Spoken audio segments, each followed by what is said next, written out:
Come amministrazione andiamo a prepararci per la celebrazione del 12 di novembre.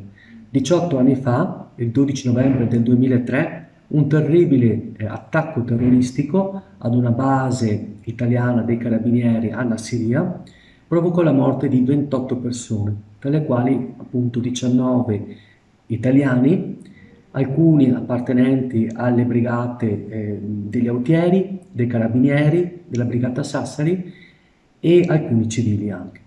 Come amministrazione abbiamo accolto favorevolmente una proposta che è partita dal basso ed è partita dagli autieri del nostro territorio di preparare una targa commemorativa che quindi nei prossimi anni sia a disposizione di tutta la cittadinanza proprio per ricordare queste persone e questo terribile incidente. La targa verrà posta nella sede della Protezione Civile, che è anche sede proprio delle forze d'arma del nostro territorio.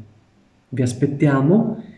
Ricordo che verranno rispettate le normative Covid e quindi sarà una celebrazione in forma statica con le distanze di sicurezza e le mascherine.